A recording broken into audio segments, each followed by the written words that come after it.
We found a hidden room in our attic. What we unleashed still haunts us.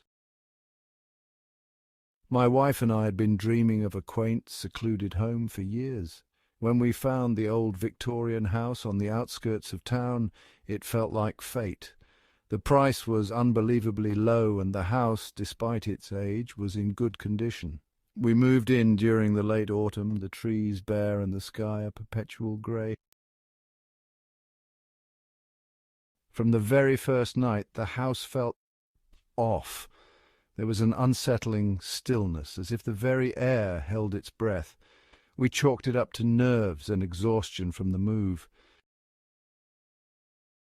The next day, armed with a flashlight and a sense of determination, I pulled down the creaky attic ladder and climbed up. The attic was dusty and filled with old furniture covered in white sheets. There were boxes labelled with dates that went back decades, maybe even a century.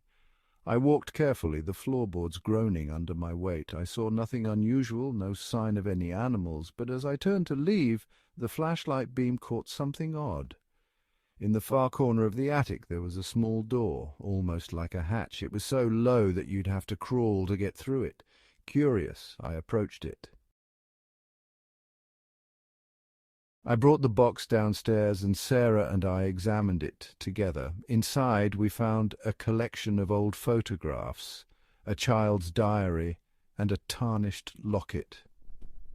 The photographs were black and white, showing a stern-looking family in front of what seemed to be our house.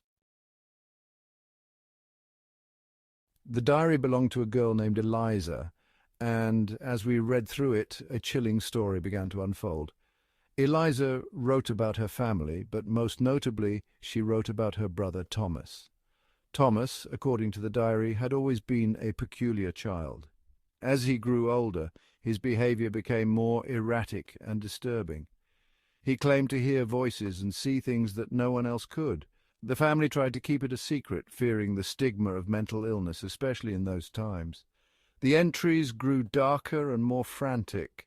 Eliza wrote about strange rituals Thomas would perform in the attic, about how he would sit in the corner, talking to someone only he could see.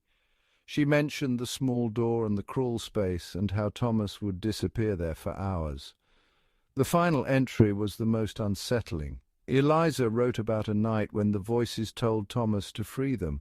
She described waking up to the sound of scratching and found Thomas in the attic, standing in front of the small door. He turned to her, his eyes wide with terror and ecstasy, and said, "They're coming for us." That night the scratching in the attic returned, louder and more insistent.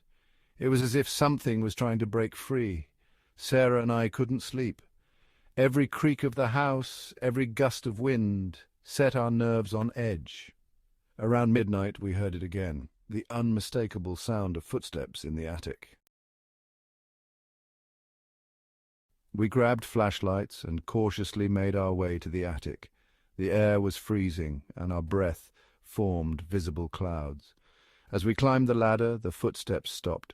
The silence was even more terrifying.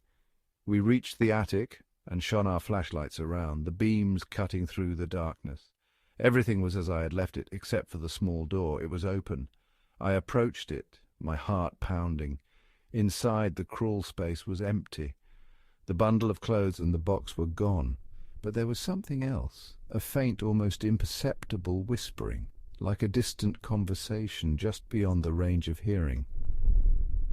Suddenly the attic door slammed shut behind us. We were plunged into darkness, the only light coming from our flashlights. The whispering grew louder, more insistent, until it was a cacophony of voices. I felt a hand grip my arm. It was Sarah. "Let's get out of here," she said, her voice barely audible over the noise. We scrambled down the ladder and out of the attic, slamming the hatch shut behind us. We didn't stop until we were outside, standing in the cold night air. The house loomed above us, its windows dark and foreboding. The next morning we packed our things and left. We stayed with friends while we looked for a new place. We never went back to that house, and we never spoke about what happened there. A few months later, I received a call from the real estate agent handling the sale of the house.